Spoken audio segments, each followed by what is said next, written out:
So welcome both of you. And I'm going to sort of disappear here and you guys take it away. Thank you very much, Monica.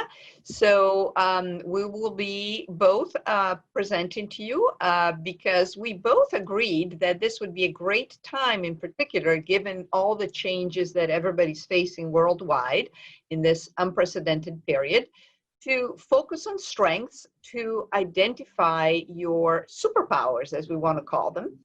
And we won't be able, of course, to cover everything related to that, but we will give you a taste, and we will especially give you some tools and some ideas that you can even apply immediately. Judy, go ahead. Yes, and so as career coaches, we're seeing our clients now, recognizing that this is a great opportunity to dig in to what's next for them and to reimagine or how to go about stepping into this next phase, whatever that may be for them or you. So today, we're going to explore the value of emphasizing strengths, as Isabella said, in that process, the superpowers. And we're going to offer some exercises to help you identify those superpowers and your accomplishments. And we'll offer you a way to approach your value statements so that people who need you can see you. Absolutely. So we do live in a complex world and a world with a lot of information. So to help each one of us and each of you stand out, we will look at how we could define strengths, how we can turn up the signal of those strengths. Yes. So we would love for you right now to take a moment to think about how you think about strengths. What is it how would you define a strength? And put that in the chat box, please. Integrity. Yes, that can be a strength. The overlap of interest and skills. Something you're good at. A gift or talent, sure. Something you're good at and feel good about. Oh, lots coming in. Lori, we may need your help here. Lots of good answers. A motivated Resilient. skill. I like that. Something Resilient. unique. Your gifts that you do well without even having to try. Yes, so some people are naming their strengths as well, like being able to connect people. Where you derive your energy. Oh, perfect. We like that. Yes. Stay tuned. Your natural abilities and talents. Yes, a skill that works in sync with your values. Something that comes naturally, yes. Something else that people notice she's good at. Something that's easy for you and maybe hard for others. Anything we missed, Lori, that you can summarize for us? I think these were great responses and a lot comments too with something that's in sync with your values, where you get your energy, a lot around that. Yes. So we want to offer you some words of wisdom from Marcus Buckingham. And for those of you who don't know Marcus Buckingham, he is a business and thought leader who has spent the last 20 years or so inspiring people to find their strengths and uniquenesses for greater success and satisfaction. So here's about 3 minutes of Marcus talking to us.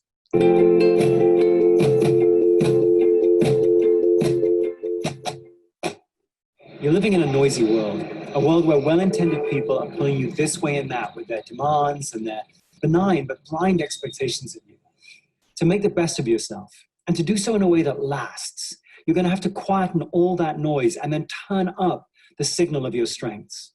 After studying lastingly successful people for many, many years, whether doctors or teachers, lawyers, salespeople, although if you line them up against the wall, you'd see just how very different they are, they do have one thing in common. They all focus on their strengths and manage around their weaknesses. You know, when I think of strength, I think of energy. And I think of those talents and skills that energize me. That is strength. If you're going to build on your strengths intelligently, you're going to have to claim them as your own. You're going to have to add your own detail, drawn from your own life. As you make your own strengths journey, there is one critical definition that you need to know. Your strengths are not what you're good at, and your weaknesses are not what you're bad at. No, a weakness is an activity that weakens you, even if you're good at it. A strength is an activity that strengthens you. What's important about defining a strength in this way is it means that you are by far the best judge of your own strengths and weaknesses. Your teachers, your managers, your parents, they're the best judge of your performance. But you're the best judge of your strengths. So if you want to make your greatest contribution, take responsibility for discovering and claiming your own strengths. Here are the four most obvious signs of a strength. In fact, you can use the acronym SIGN, SIGN, to remind you of them. The S stands for success. There are certain activities where while you're doing them, you feel effective, you feel in control. Psychologists call this self-efficacy. That's the first sign. The I stands for instincts, because there are certain activities where before you do them, you instinctively look forward to them. You positively anticipate them. Now, this doesn't apply to every activity. Obviously, there are some activities that you push off. You procrastinate. You want to hand them off to the new guy because it'll be developmental. The G refers to growth. There are some activities where while you're doing them, it's like your brain is growing. It's like the synapses are firing. It feels like time is speeding up, and what maybe felt like 5 minutes, you look up and a whole hour has gone by.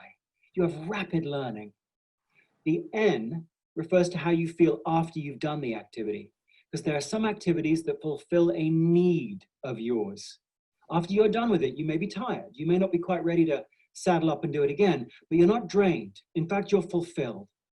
So pay attention to those signs. They're a great clue to where your strengths lie. We'd like to specifically bring your attention to this concept of the acronym SIGN and to looking at the aspect of success, but also I want to add specifically that instinct is linked to intuition as well.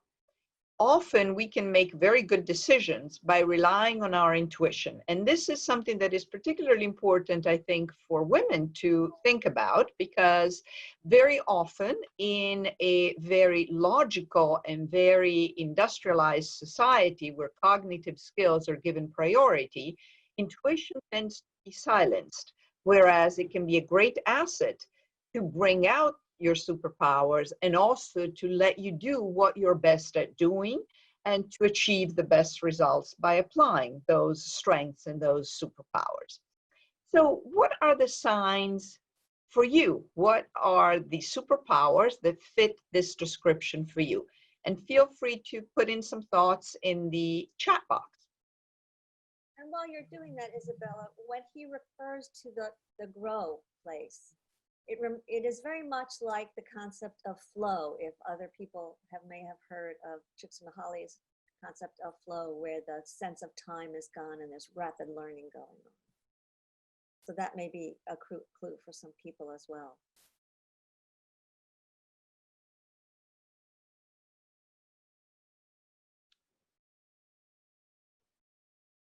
And you can feel free to put some thoughts in the chat box. Listening for you is a superpower. Great. Presentations, building relationships that I know will have great impact for an organization. Curiosity. Strategizing. Excellent.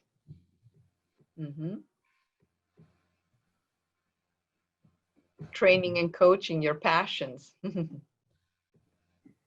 The ability to connect, making presentations, encouraging others.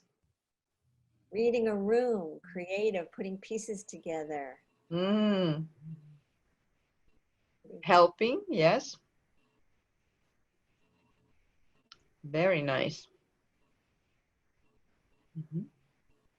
Connecting, making links. Relationships, yeah. Yeah, lots of coaches and connectors in this group. Awesome. Yeah.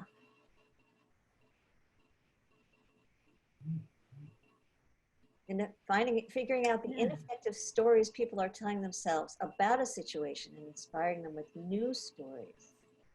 Interesting. Empathy. Collaboration. I had a client recently who her sign was anytime she was helping something become more efficient. Hmm.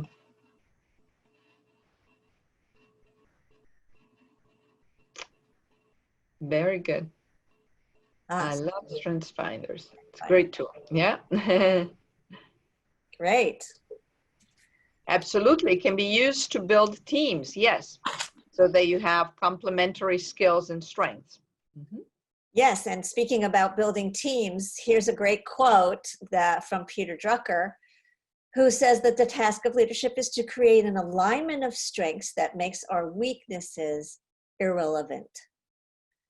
So this is all about how someone might use that strength thought, thinking about strengths in their leadership and also in their buildings of teams. Weaknesses as irrelevant.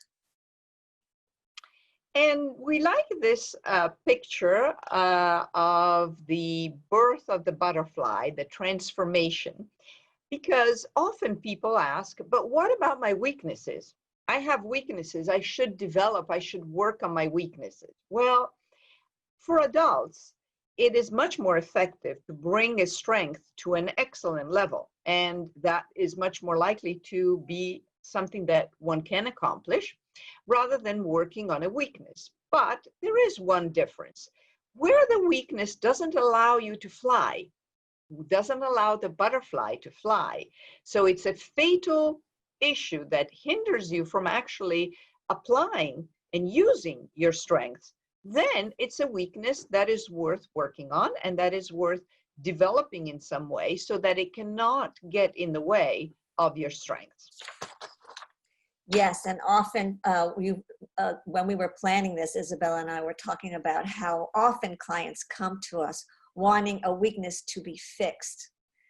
One that's not what would be a fatal one or in the way of growth, but one that we tend to focus on the negative. We were just talking this morning in Dina's presentation about how we're wired for, looking at what's wrong, and that has helped us survive. But that's a survival place, not a thriving place.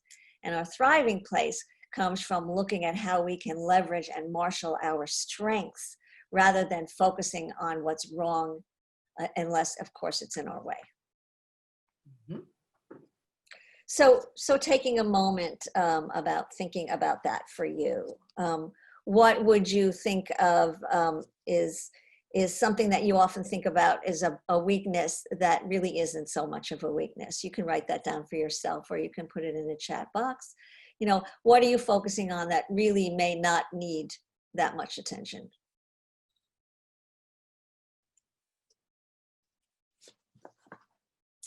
Patience.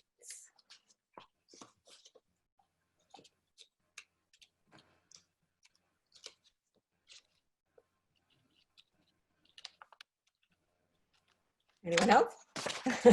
Feel free, well, write it down for yourself. Sometimes it can feel a little vulnerable to put those things out there. So as long as you're keeping that in your mind for yourself, that's what's important.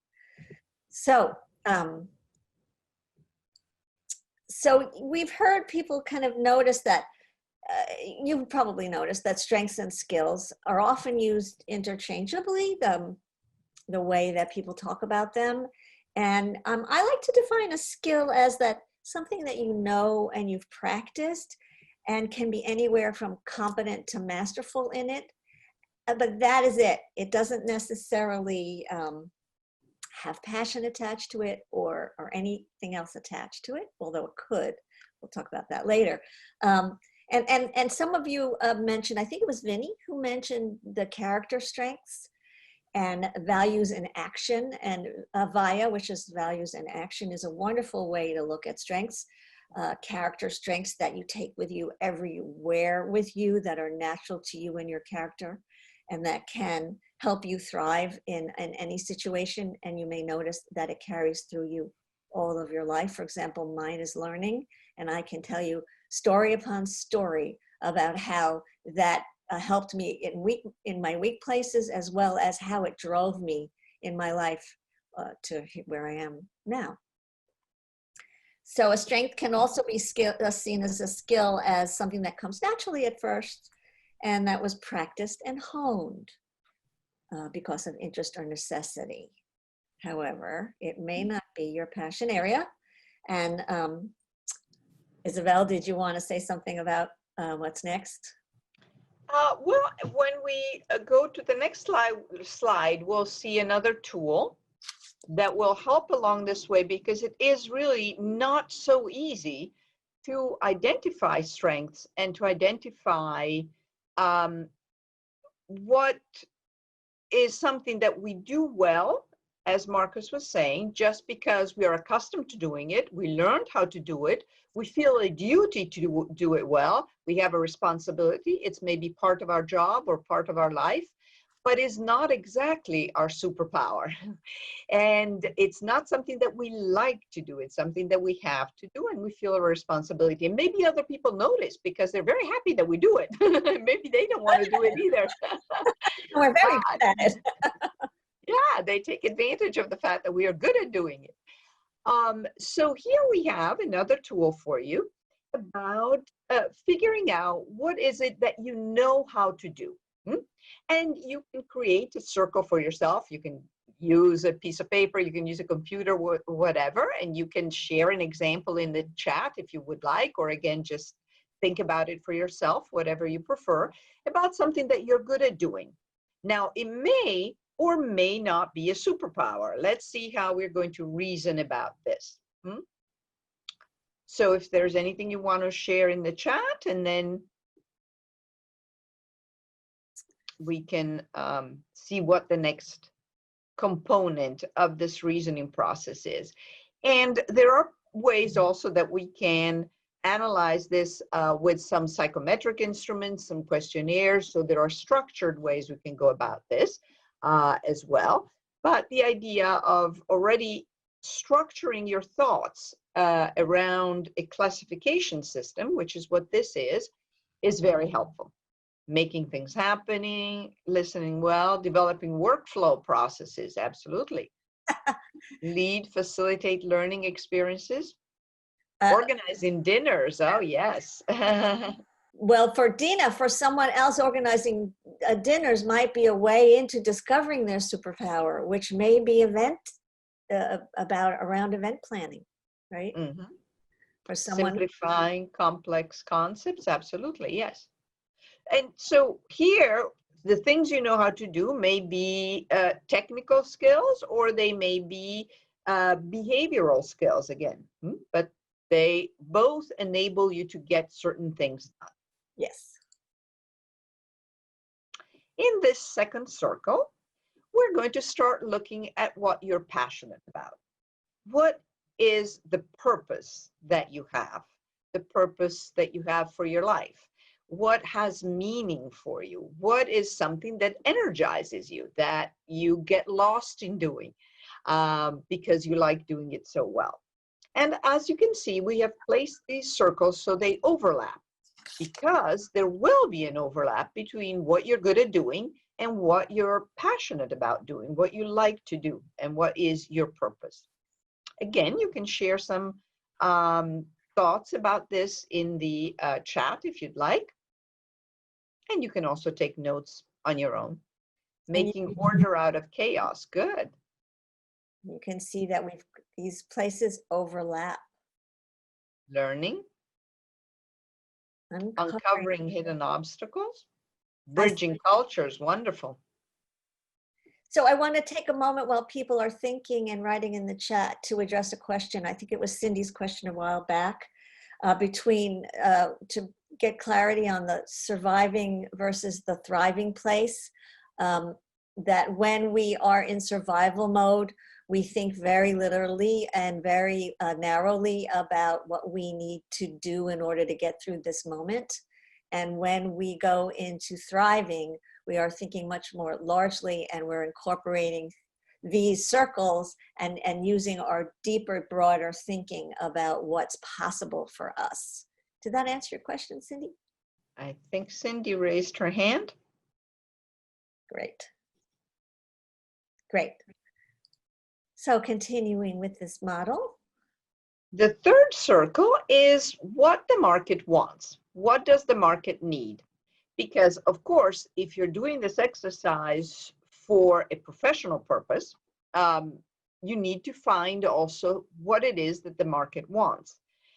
But having done this reasoning process about what you know how to do and what you're good at doing, you will start to be able to communicate to the market in a way that the market can understand. And this is particularly important in order to be able to communicate your value. And we'll talk about the value statement as we move along the webinar. So as you can see, we have noted also another very interesting work by Zenger Folkman about the good to great process, which is another way, again, of looking at this concept of identifying your superpowers. And being in the zone is what Judy was referring to also before as the flow. It's when you are combining the three elements and you don't even notice the time goes by and you're actually working but having fun, doing an activity that is rewarding for you at every level, in every way. And I think there are a couple more. Yes, making in equitable circumstances, helping people in job search. Good. There are a couple more comments. Great. Great. And this is a great moment to stop for any questions that people might have so far. Actually, I just thought of a question. Can I ask it? Of course. Yes. You know, we often have this in mind only about our job skills, but although someone mentioned really good at organizing dinners, how important is it to really broaden your mind on when you're thinking about everything? So, you know, I'm good at puzzles, I'm good at analyzing. So getting even more broad in order to really find the superpowers that might apply to a job search. Yes, and so for these first two circles are often places where they talk about their hobbies or the things that they do to make themselves happy. And these are often fertile ground for looking at, is that something that the market can be shifted to a need in the market. That's often that's why we started with these two, because that's the first place for some people, right? Exactly. And that's the reasoning process that enables us to help anyone identify their transferable skills. Because again, if you're very good at puzzles, that could be transferred to other kinds of activities, which may be just for fun, or maybe professional activities that you do for work. So this is the kind of process we go through as career coaches to help you identify those transferable skills that may come from something, you know, you do solely for fun outside of work. Yes, and what often goes into the conversation, like about puzzles, is, so what is it about the puzzles? What is it? What kind of thinking are you doing? What part of the puzzle process or the dinner making is it that you like? Because those are where the transferable skills are, and those are also where the looking for the market might also come to play. And Judy, speaking of that, there was a question about the market. How do you know what the market is looking for? How can you actually know what the market really wants? Well, there are many things that we can do about that. And one is through networking, because networking can be like a research where you are gathering information about the market. So there are many ways that we can find that information. There's some information that we may have ourselves from our own experience. And also there are sources on internet and other sources that can be found to figure out, you know, what is in the job description. So what are they looking for? What are the requirements? What language are they speaking? So many ways that we do that. And I see there's another question about whether we lead people through this process or we ask people to do it on their own. It's a combination of both, because we can't get into your brain, but we can help things come out of you. That's the idea. We support you. We're there along with you to work through this process. Yes, absolutely. Asking questions that you may not be asking yourselves to help elicit the answers to these. Mm-hmm. Yeah, so another a great strategy for identifying strengths is to tell a story about your accomplishments. And there's a structure, a very simple structure that I use with my clients, and Isabella uses with hers, that is CAR, simple acronym.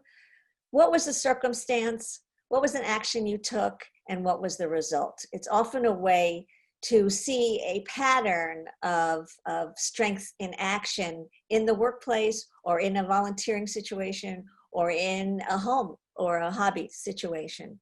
It is also amazing, a method to use later when you're looking to talk to people about your accomplishments through an interview, or on your resume, or in a cover letter, or anywhere where you would need to really give examples of your accomplishments. So it's sort of a two-pronged benefit there for this activity. Mm-hmm. Absolutely. And as Judy's saying, this is particularly important for writing a resume, because of course the resume can't be thousands of pages, even if your life has been thousands of pages. And I'm sure everybody's life is very rich of experiences and situations. But this helps to express those experiences, and therefore the skills also that you have, that you can bring to the new situation where you're going to be, to the new job, to the new market that you're targeting. So you're very focused around how you describe yourself. Mm-hmm. And this is another tool that can be used also to help you identify those situations that fit the CAR model and that express what you're good at doing.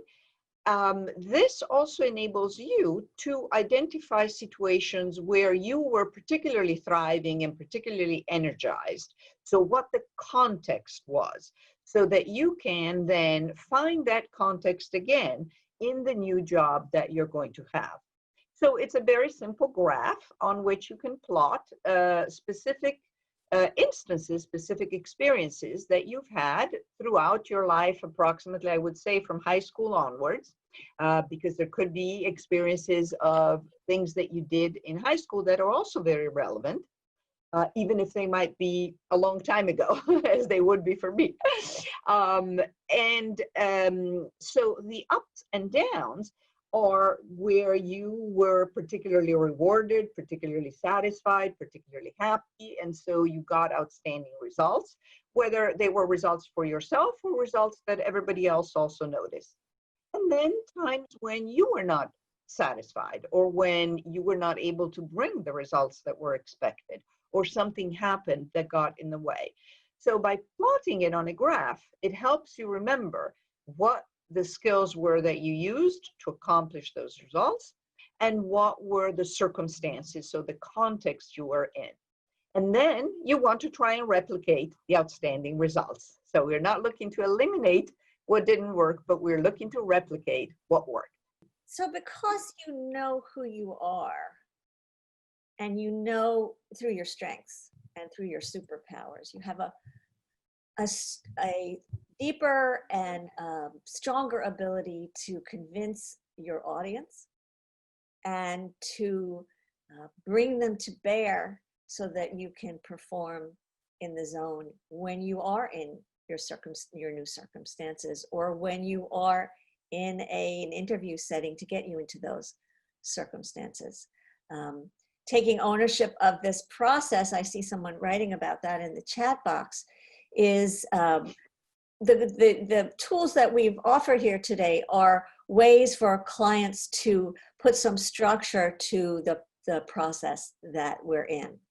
And sometimes a client doesn't need a handout like that, or a process that looks that way. It can be a series of questions, or both.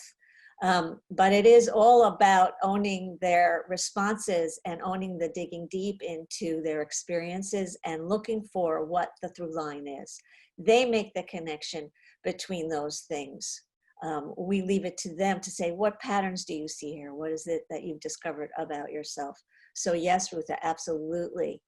So knowing your superpowers not only do these things for you, but they have a positive side effect. This whole process has this positive side effect, which is a firmer and stronger understanding of yourself, which brings confidence and contributes to resilience that we all need in life, but also as we are moving through a job change, transition, and search process. Mm-hmm. So what occurs to you now as this lands here? Where are you in your thinking? What maybe has occurred to you about your superpowers so far? Quick question, Judy. Well, two actually. One is just think about whether you guys want to share the PowerPoint, and we'll talk about that at the end. And then the second question is, how do you explore hidden strengths? It's a great question. Hidden strengths often show up by accident. That this is often where a coach's listening ability really comes into play, because it's often an offhand remark that makes a hidden strength available. It'll be in the context of another conversation and someone will mention something, a client will mention something. I think I had this happen recently with a client who said something about, but you know, every job I ever had, everybody always came to me for proofreading. It was like an offhand remark in the middle of a other kind of conversation. And I heard that and I circled back to it, and right now she runs her own proofreading and line editing business. Because when I asked her questions about, tell me about that, she got all lit up and fired up and talked about how no matter where she did, no matter what she did, she was always so excited to help someone express themselves better. Like she was like a different human.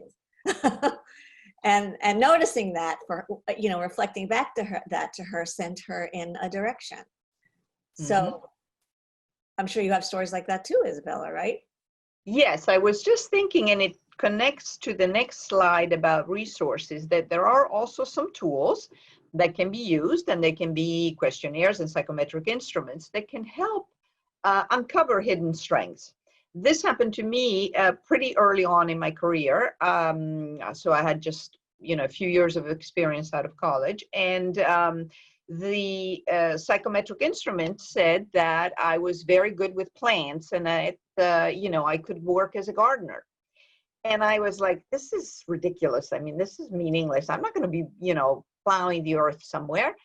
But then I realized, and I was helped to understand, that there was a metaphor there, and the plant could actually be a human being that I was helping to grow, that I was nurturing in some way and helping, you know, develop. And so that made sense to me. And that, in fact, has been the direction that my career has taken. So when we use these tools, just like Judy was saying, we have to interpret them well, and we have to look for that hidden meaning in there, which may come up just by chance, or maybe, again, hidden in the information that needs to be interpreted. Yes, there's a couple of things in the chat. Dina mentions that this looks like Ikigai. And yes, it does look like Ikigai. And there are many methods for overlapping ways to use a structure to find an overlapping of skills and strengths and other parts of life. Laurette is saying that she's in an unexpected career transition. Yes, many are in that position, given the times that we're in. And so looking back at who you are again is frightening and yet exciting. Absolutely. Go, Laurette. Yes. Laurette, are you wanting us to say one or two sentences about each one of these resources? Is that, I'm assuming that's what you mean.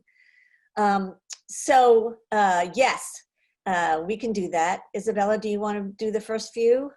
Absolutely. The first one is a book, Please Understand Me, which is based on the Myers-Briggs instrument, which is a very famous instrument that has been used for about 50 years. So it is extremely reliable because it has been used on a very large population and therefore has statistical validity. to identify character traits, so the personality of someone, because that personality can drive our choices, can be at the basis of our values, and again, can be something that enables us to achieve outstanding results when we are in a context that allows that personality to thrive. So it's a strength for us in the sense of a superpower. What Color is My Parachute is a very famous book also that has been used for decades with lots of different exercises, so a person can use it on their own, independently, or again, together with a career coach, to, again, help identify the kinds of transferable skills and the kind of career where one could orient oneself. And the others, I think, are ones that you know better. Until Berkman, I guess I know, and then Judy, you can fill in the other ones. Berkman is a vocational tool. So as a vocational tool, it's a little bit more focused on actually providing suggestions for careers that people can follow. So they will give actually industry sectors based on the kinds of answers that you provide. And again, these need to be interpreted, and they need to be contextualized to everything else about that person in order to be valuable. So we wouldn't just say, you know, the one of these is the Holy Grail, but they're all very useful. Yes. Go ahead. Yes, and I would add that Get 5 is an exercise. Get 5 is you can go online and find them. They do the 7 stories exercise, which is very similar to the timeline, but it's more narrative, that you sit and you write stories, 7 stories of times when you felt really powerful and energized, and it could be in a work, volunteer, or personal situation, and then you look for the thread. Via character strengths, I think I mentioned already, is a great tool for looking at your character and the strengths that we sometimes call soft strengths. And DISC is a behavioral measurement. There's a lot about who are you in the workplace, how do you show up, what kinds of work environments, situations, not specific work environments, but situations are good for you. What ways do you learn? What kind of learning situations do you like best? How should people communicate with you better? It's really quite wonderful assessment if anyone is interested. Harrison Assessments is a full spectrum of tools around assessments, and there is one around career change. And Career One Stop is a government a site, which I see that Heidi is here. Heidi turned me on to. And it is a huge and vast resource for information about careers, different kinds of careers, outlooks for market research about whether it is an upcoming, there's going to be a lot of hiring or not. You can look by state, you can look by the whole country, you can look at trends. You can also find out about specific jobs and where to get training for jobs, as well as some vocational matching tools as well on there. So that's those resources. And looking at Heidi's comment, I just wanted to pipe in, Judy, that there are also 360-degree assessments, which can be very valuable in a context, especially of a company. So where you can ask your team, ask your supervisor, your clients, your suppliers, you know. So this is something that would be more likely to be done when the client is a corporation for us rather than a single individual. And those can be very valuable also to identify strengths and to determine what one wants to develop more. So again, there are many, many tools that can be used. So once you know this about your superpowers, about yourself, and can fully embody them, your direction comes into focus, and more actions are generated out of that place in you. And I can tell my clients that from this place you can field an interview, you can field the networking questions from that strong and clear knowing who you are and what you value. So this is one way to think about it. What is it about you and what you can do? So it's who you are and what you can do that will make them better at what they do. So when you have come to the place where, like, I know this is the space I want to work into, what is it about me that can make this particular field better, or this particular company or this particular organization better at what they do? And from that, you create your value statement. And I just wanted to mention one thing that's very important about the value statement is that very often people start off by saying, well, this is what I want. This is what I like. So this is what I'm going to say as my job goal, as my professional goal. And that's perfectly fine as a starting point. But then it needs to be transformed into what can you do for your audience, for the market. Otherwise, they may not even understand what it is that you can contribute. So the idea here is absolutely start from yourself, as we have shown with all these tools and exercises, but then speak in their language. That's what the value statement is all about. So before we get to our last slide, I wanted to just say, in sort of a coaching way, right? A coach would be doing this at the end of the session. We've given you a taste of some powerful exercises to uncover your superpowers. But before we close, we want to challenge you to take an action, just as if we would if we were in a coaching session. So which one exercise or insight you gained today do you commit to putting into action right now, after this webinar, today or tomorrow? Write that for yourself or put it in the chat box. We'd love to cheer you on if you've got an idea in the chat box. I see the question about whether there is an online resource for constructing a value statement.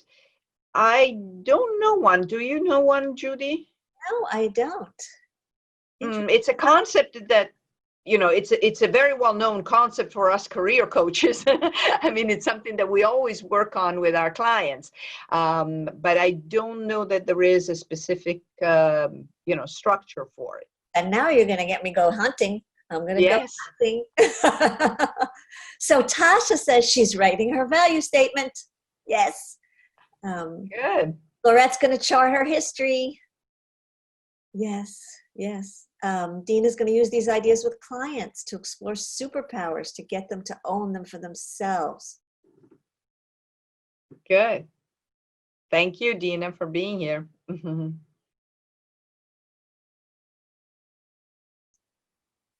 Really explore my next career pivot that plays from my strengths. Timeline idea to use with clients. Next move. Yes, and all of those are, career. The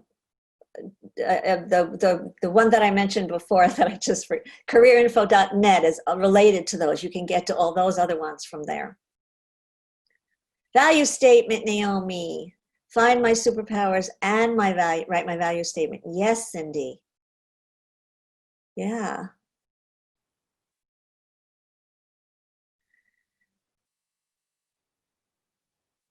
Think about the language you'll be able to use when you talk about yourself in any situation, when you really can own your superpowers and how that can drive you. Lori's going to absolutely. Go for it. Take a picture of yourself and send it to us. Yeah. Awesome. And you can feel free to take a screenshot of the slide to reach us if you want. Absolutely. You can also find them on our website, icf-ct.org. Look up Judy Garfinkel or Isabella Isola. Their contact information should be there as well. There's a lot of information in the chat box. Oh, we have one more question just came in. What is the first question you ask your clients when they are trying to identify their superpowers? Well, Well, I would say that that depends on the client. And one of the things that Isabella mentioned before was intuition. Well, coaches use their intuition as well, and they are listening and and responding in the moment. And that question about superpowers would come from the moment that I'm in with that client. Absolutely, I agree, Judy. I certainly do ask clients to tell me a little bit about what they would like to do tomorrow and what they have been doing so far, because by telling me their story, they're already sharing a lot of information, and there is a lot that I can hear in that story that they may not be paying attention to, or maybe taking for granted, and may in fact be one of their superpowers or transferable skills, or a strength which they're good at but don't really get passionate about. So it's a bit of a process, and it's very customized. Very So customized. we do have tools, and we know that all these tools are effective, but they're not necessarily all equally effective for each client. So we pick and choose, and we customize to what the client needs at that particular point in time. So an example I'll give you is I had a client recently who came in and was really kind of in a low confidence place, and really was not really ready to do a lot of this yet.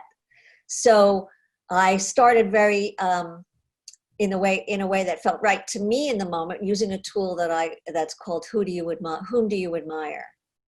And it actually has a twist in it, which most people think when I ask them that I'm going to ask them how they want to be like the person that they admire, but what I actually ask them is how that person is like them, which completely turns things around, and then they begin to see that they have something, and that begins the conversation. So that's an example of a moment where I chose a tool that I don't use with everybody, that would be customized to that person and where they're at in that moment. Yeah, I had an experience recently with a person that is considering a career transition, but at the same time needs to do the best she possibly can at her current job. And so she had a lot of fears related to the interaction with the person at work. And so we worked through the imagination, through imagining what that fear was like and describing it, defining it, giving it a color, giving it a flavor, giving it, was it solid, was it liquid? And this created a whole new space for her to be able to shrink this. So the next session she said, oh, that big boulder of fear, that big boulder that was stopping me on my shoulders has become a little pebble in my shoe. Oh, that's and that's the kind of transformation that we hope for, that we try to do. So again, it varies a lot. It depends on what the client needs at that time. What a great story, Isabella. I'm also seeing that there's a lot of sharing in the chat box of tools and ideas. So I love seeing people offering things to help each other with things that they know about that really are great resources. Thank you for doing Thank you.